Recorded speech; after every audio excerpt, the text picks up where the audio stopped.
ప్రేక్షకులకు హృదయపూర్వక ధన్యవాదాలు. ఈరోజు 77 సంవత్సరాల స్వతంత్ర భారతావనిలో అంబేద్కర్ గారు రచించినటువంటి రాజ్యాంగాన్ని సంపూర్ణంగా ఆ ఫలాలు అందించడం కోసం భారత ప్రభుత్వం మరి మోడీ గారి నాయకత్వంలో గతంలో కాంగ్రెస్ ఇంప్లిమెంట్ చేయలేనటువంటి ఈ యొక్క రిజర్వేషన్లు కానీ రాజ్యాంగబద్ధమైనటువంటి ప్రజాప్రతినిధులు ఎన్నుకునేటువంటి శాసనసభ పార్లమెంటు సభ్యుల సంఖ్యను పెంచాలా అనేటువంటిది ఎప్పటి నుంచో పక్కన ఉన్నటువంటి నేపథ్యంలో దాన్ని బయటికి తీసుకొచ్చి ఈ రోజున దాదాపుగా 543 లోక్సభ స్థానాలు ఉన్నటువంటి భారతదేశంలో వాటిని మొట్టమొదటిసారిగా 816కి పెంచాలని ఒక నిర్ణయాన్ని తీసుకురావటం, అదేవిధంగా 4123 అసెంబ్లీ స్థానాలు భారతదేశం మొత్తం ఉంటే ఇప్పుడు 6185 స్థానాలకు పెంచే విధంగా నిర్ణయాలు తీసుకోవటం. ఇది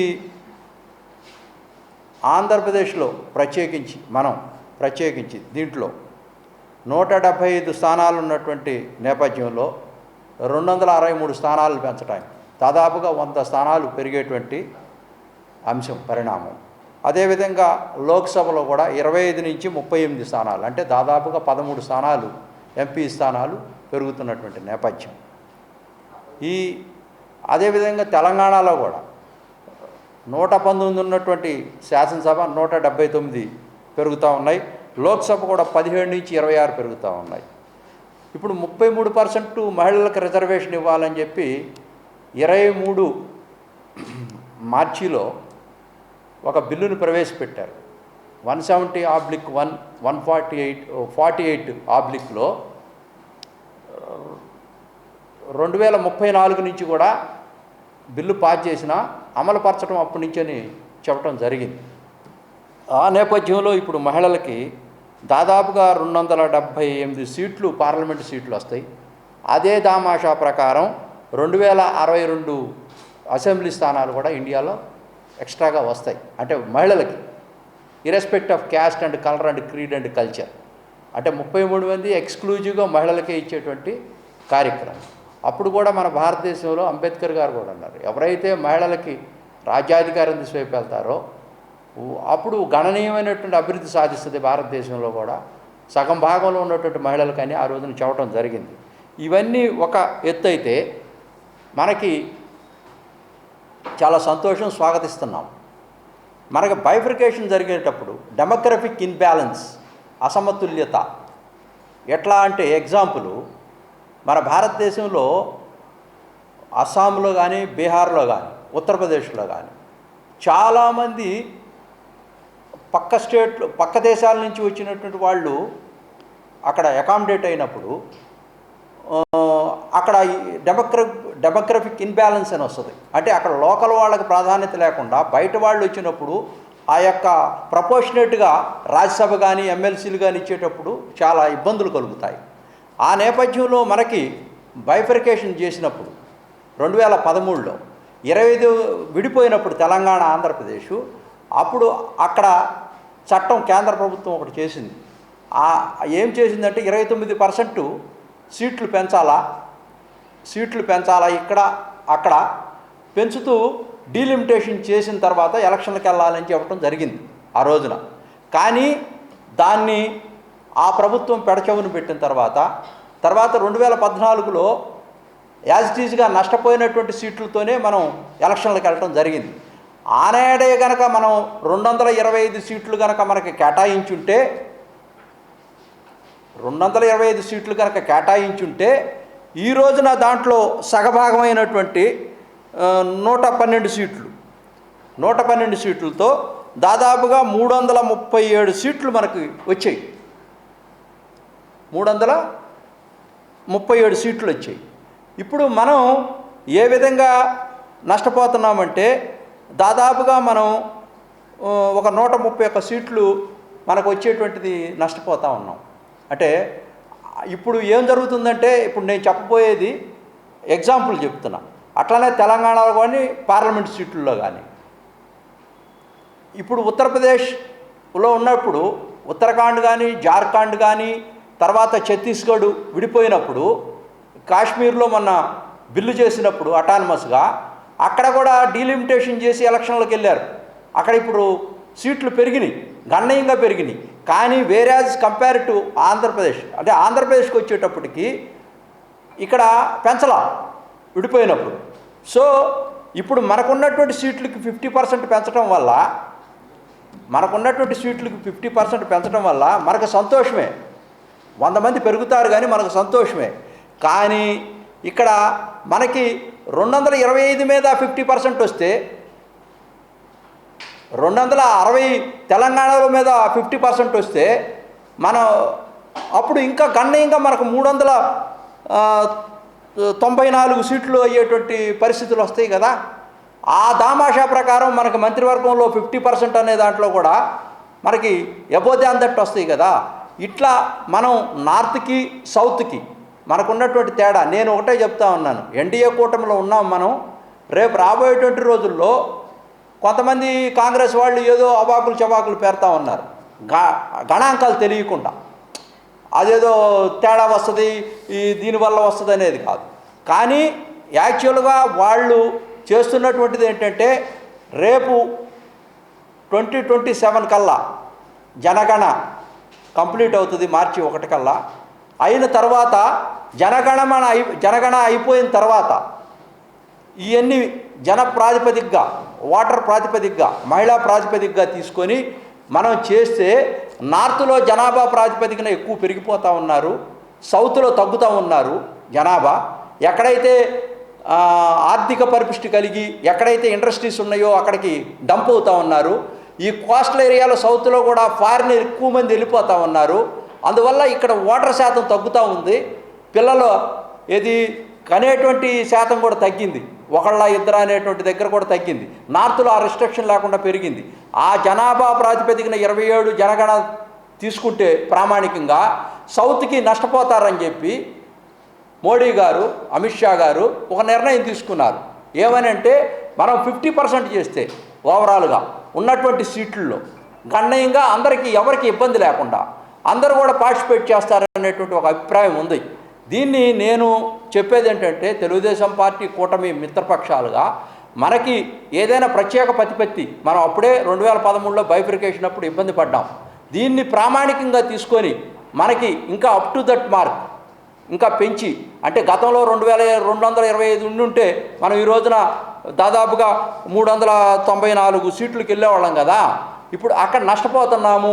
దాన్ని కూడా మనం భర్తీ చేయాల్సినటువంటి బాధ్యత ఎలక్షన్ కమిషన్కి కానీ డీలిమిటేషను రేపు జనగణ అయిపోయిన తర్వాత రేపు పెట్టబోయేటువంటి బిల్లులో డీలిమిటేషన్కి ఈ సవరణ చేయడానికి మహిళలకు సంబంధించినటువంటి 33% ఉంది.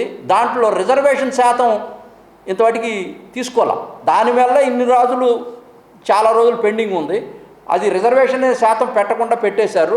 దీంట్లో ఒక్కటేంటంటే రేపు మహిళా సంబంధించినటువంటి 33% రేపు రాబోయేటువంటి 29లో పెట్టకపోవచ్చు అనేటువంటి ఒక అనుమానం ఉంది. ఎందుకనంటే ఇప్పుడు ఎస్సీ ఎస్టీలకు సంబంధించినటువంటి తమాషా ప్రకారం రిజర్వేషన్ రావాలా 25%. ఎట్లా ప్రపోర్షనేట్గా తీసుకుంటారు? 100% మీద తీసుకుంటారు 25%. ఇప్పుడు మహిళలకి 33% ఇవ్వటం వల్ల అది ఒక రిజర్వేషన్.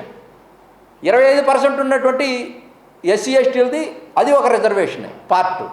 మరి 33%లో రిజర్వేషన్లు పెడతారా, లేకపోతే 33%ని మినహాయించి 67%లోనే ఎస్సీ ఎస్టీలకి రిజర్వేషన్ ఇస్తారా అన్నది జనగణమన క్రియేట్ చేయలేకపోయినా, జనగణమన దానికి సొల్యూషన్ ఇవ్వలేకపోయినా రిజర్వేషన్ ప్రక్రియలో ఇప్పుడు తీసుకోవాల్సినటువంటి దాన్ని అన్ని స్టేక్ హోల్డర్స్తో మాట్లాడి తీసుకునేటువంటి నిర్ణయం వల్ల అది కొంత రేపు 29లో రాకపోవచ్చు. ఎందుకంటే డేటాబేసు ఆధారం చేసుకొని చేసేటువంటి కార్యక్రమంలో అది విధానపరమైనటువంటి నిర్ణయాలు కాబట్టి, కీలకమైన అంశాలు కాబట్టి, రేపు భారతదేశం మొత్తం కూడా ప్రభావితమైనటువంటి అంశాలు కాబట్టి దాన్ని ఒక విధంగా ప్రక్రియని 34 కూడా తీసుకెళ్ళొచ్చు. లేదంటే అందరినీ ఒప్పించి రేపు వచ్చేటువంటి 29 ఎలక్షన్స్లోనే చేసే విధంగా కూడా చేయొచ్చు అనేది స్పష్టంగా అర్థమవుతూ ఉంది.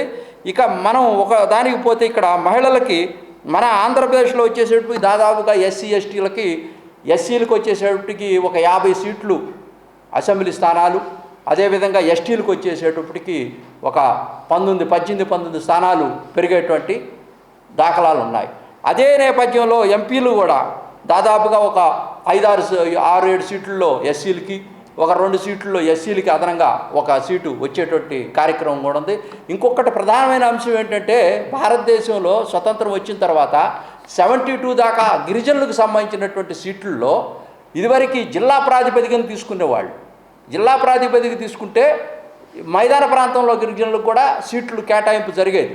తర్వాత 72 తర్వాత వాళ్ళు కొన్ని సీట్లు ఇక్కడ అగ్రవర్ణాలకి తగ్గిపోతున్నాయి, పాలకులకు తగ్గిపోతున్నాయని కాంగ్రెస్ పార్టీ దుగ్ధతో చట్టం చేసి స్టేట్ని ప్రామాణికంగా తీసుకొని రాష్ట్రాన్ని యూనిట్గా తీసుకొని చేయటం వల్ల ఎక్కడైతే ఈ జనాభా ఎక్కువ శాతం ఉన్నారో అక్కడే స్టాగ్నెట్ అయిపోవటం వల్ల ఈ రిజర్వేషన్ ఫలాలు ఒక మైదాన ప్రాంతంలో కూడా రావట్లేదు.